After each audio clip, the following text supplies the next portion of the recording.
Okay, how are we doing today? This beautiful. Well, we have an overcast out here. All right. Hope everybody's had a productive day today, and thank you for your time. So I want to get into the story that I just thought that I just think is garbage. All right, that is really heinous. All right, despicable, hideous. And I just sat on this for a couple of days and thought about this, and I want to in another video I want to do, but particularly this car accident. You know, I've heard of some very serious car accidents, but this one right here is one of the ones that takes the cake. And I've known a couple of incidents that like happened before. You can categorize this with road rage, but it's a 40-year-old nurse. I didn't even get the name. She was a nurse.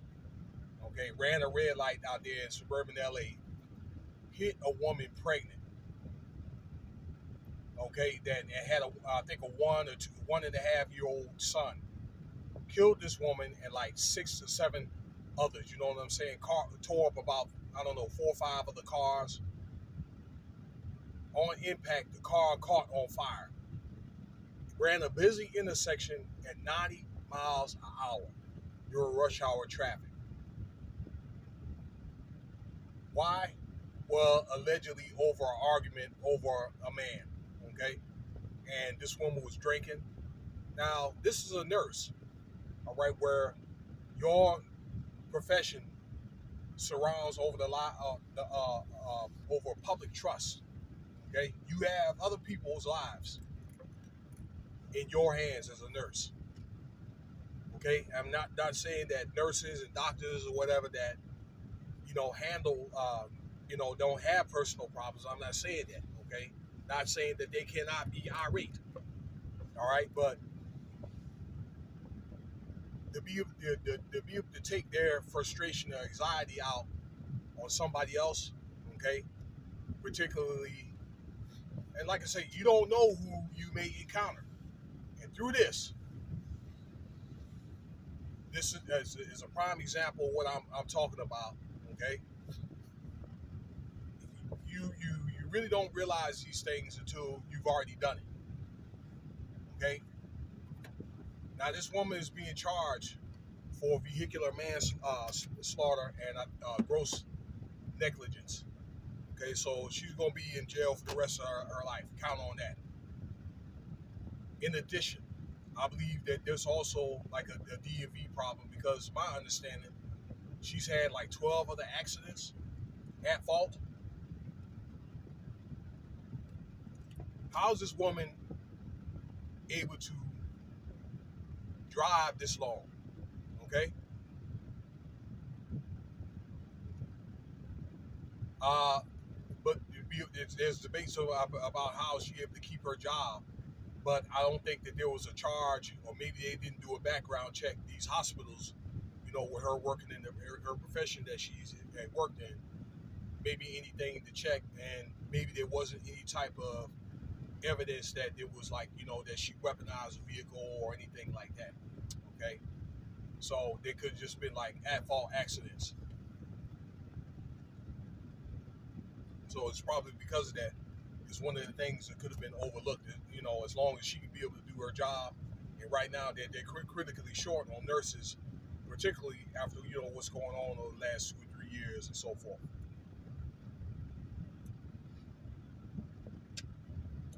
I've been here for 15 years in Las Vegas. Although I'm from Virginia, shout out to 757 and all my people back home. We've had some serious accidents here. All right, I've seen car fires from doing Uber and Lyft, and I have other gigs that I do where it requires me to drive my own vehicle. Okay, cars running up on medians and all types of stuff. And we had an incident like that. Actually, it was 2 of them, but I wasn't here yet. But a woman came from Portland, got into it broke up with her boyfriend prior to this, right? Came down on Las Vegas Boulevard on the Strip, over there where the Paris, if you know where the Paris is, hotel across from the Bellagio. and plowed over the sidewalk over something like 10 or 15 people. Killed, I believe, it was like 2 or 3 people.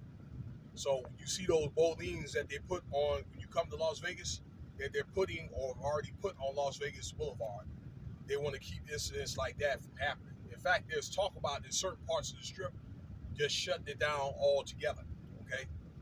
Because there's been a lot of crazy stuff happening here. I covered an article actually on my Street Rat channel, Street Rat 702, about the incident that happened in North Las Vegas, and that was the worst I've seen ever. Where there was a car like that, ran down, it was Cheyenne Boulevard, ran a red light at 5 o'clock in the morning, hit a van, there had 8 people in there, and everybody died, okay? And actually, if you look up the cross street, Cheyenne and Commerce, okay? The guy and that drove the vehicle like it was 100 miles an hour, a Mustang. They were going 100 miles an hour, and actually he had a criminal record, and also some incidents with DUI. Everybody was killed. Okay, the last person, the passenger of the assailant, the assailant that hit the van, he made it to the hospital and died. So you had 10 people that died in the accident. But road rage incidents, okay, I categorize as went up drastically, okay? Something like in the 100%. I understand, 300-400% over the last couple of years. And I'm gonna tell you, there has got to be other ways that you can handle your anxiety, stress. We all get upset, okay? But life, we able to see this through this unborn child. And, I think that brought that community together. It's just too precious or whatever to just waste it. All right? It's not the end of the world over a relationship or over a job. Life is going to go on. I guarantee you, if you break up with somebody, you lose your job, you're not going to die. And my regrets go out to that woman's family and the other ones that's been affected. Okay, with 6 people, you got 8 or 10 people. All right, you're looking at families. Okay, being destroyed. All right, families being inconvenienced. Why? Over some woman or whatever that's pissed off over a man. Or it could be vice versa, okay, as well. Let me know what you think about the video here. I got things I got to do, whatever. The more I talk about it, the more I get an upset stomach.